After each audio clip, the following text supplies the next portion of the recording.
in a pack and just kick the living daylights out of a guy. And these gang members do this because that's how they earn their reputations and their tattoos in prison. That's why there's so much violence in there. Also, you're going to be running into some guards right away, and you know there's good and bad in every profession. Where I was at, there was guards who they would talk to us, and they would say they didn't like being on the front line of the danger and getting low paid while the boss of the jail was out doing all these publicity stunts. But there's also guards that are complete robocops. But you never know. The best policy is to have as little interaction with the guards as possible, and then you're not going to get hurt by them. A guard came into my cell one time.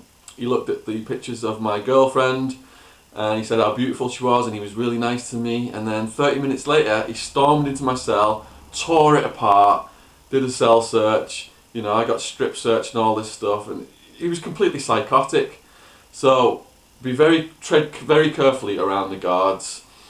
And also, if you do talk to the guards and you start to get pally with them, overly friendly, you know, the gang rule is snitches are KOS as well, kill on sight, and the gang will assume, the prisoners will assume, if you are getting friendly with the guards, you're giving them information, and you don't want to give that impression at all, because child molesters and snitches are the two most hated categories in prison, and you don't want to give any hint that you've got anything to do with either of those sections of the prison population whatsoever. Next is, you know, you're going to be wondering where to sit.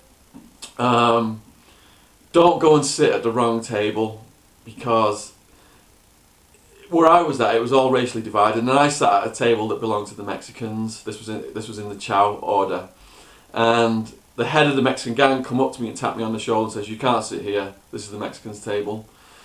And I'm looking around bewildered because I just got there and I don't understand all these rules. And then a white guy comes up and, you know, he intervened and he explained that I just got there, and the situation didn't escalate, but there were a lot of Mexicans were crowding around me as if they were about to attack me. So in the beginning, try and suss out who sits where, and you know who the more important people are in the area where you're housed, who are the gang leaders. And if you are in for drug crimes, most people are in for drug crimes, and that's acceptable with the gang and the prison population in general. Prison pretty much these days is addiction, criminalisation of addiction. So you know you can let them know you're in for drug crime.